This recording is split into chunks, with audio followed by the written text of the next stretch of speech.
Sarvodaya garden परिसरात सब गंदा है पर धंदा है पार्ट 2। सर्वोदय गार्डन जवळील सिटी सर्वे 3405 आणि सर्वे नंबर 337 या आरक्षित भूखंडावर बेकायदेशीर बांधकाम। कारण इथे कुठलाच फलक नाही। फलक लावण्याची सक्ती असताना विकासकाकडून दुर्लक्ष।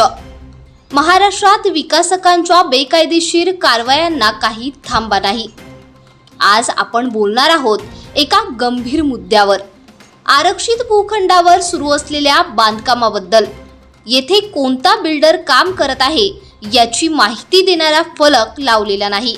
नियमानुसार हा फलक लावणे बंधनकारक आहे, पण विकासकाकडून त्याकडे पूर्णपणे दुर्लक्ष केले जात आहे। महाराष्ट्रातील विविध शहरांमध्ये आरक्षित भूखंडावर बांधकाम करणे हे नियमाविरुद्ध आहे। अशा जमिनी विकास नियोजनेत पार्क, रस्ते, शाळा आणि इतर सार्वजनिक वापरासाठी आरक्षित असतात। तरीही काही विकासक आपल्या ओळखीने आणि पैशाच्या जोरावर महापालिकेत काही अधिकाऱ्यांच्या संगनमताने काळे कागद गोरे करत असतात।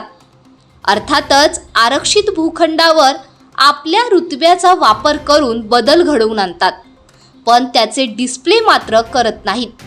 आणि दुसरीकडे महानगरपालिका RTI वरती मूग गिळून बसते, RTI चे उत्तर देत नाही। म्हणजे जेणेकरून माहिती समाजापर्यंत पोहोचणारच नाही की ही जमीन कशी, केव्हा आणि कधी कोणाला देण्यात आलेली आहे। शेवटी आज ना उद्या हा सर्व गैरकारभार लोकांसमोर येणारच, हे एवढेच सत्य। या विकास होत असलेल्या भागावर कोणताही माहिती फलक दिसत नाही। महापालिका किंवा स्थानिक प्राधिकरणाच्या नियमानुसार बांधकाम परवानगी मिळालेल्या प्रत्येक साईटवर माहिती फलक लावणे बंधनकारक आहे। तो न लावणे हे नियमभंग आहे। चला तर पाहूयात या संदर्भात फलकावर काय नमूद हवे ते। फलकावर काय काय लिहिलेले पाहिजे? महाराष्ट्र नियमानुसार मुख्य मुद्दे: प्रोजेक्टचे नाव आणि विकासक अथवा मालकाचे पूर्ण नाव व पत्ता, आर्किटेक्टचे नाव, लायसन्स नंबर आणि संपर्क, स्ट्रक्चरल इंजिनियर कंत्राटदाराचे नाव व डिटेल, बांधकाम परवानगी क्रमांक, तारीख आणि प्राधिकरण, बांधकामाची सुरुवात आणि समाप्तीची तारीख, FSI मजले किंवा एकूण क्षेत्र किती आहे याची माहिती, पर्यावरणीय मंजुरी, रेरा नोंदणी। हे सर्व फलकदर्शनी भागावर मोठ्या आकारात वॉटरप्रूफ मटेरियलमध्ये लावणे बंधनकारक आहे।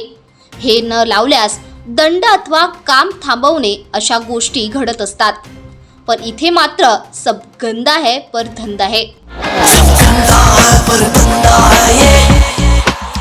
लवकरच या जागेवर सुरू असलेले झोलझाल लोकांसमोर येतील। या प्रकरणी KDMC काय कारवाई करते की मूग गिळून बसते हे पाहणे महत्त्वाचे ठरणार आहे।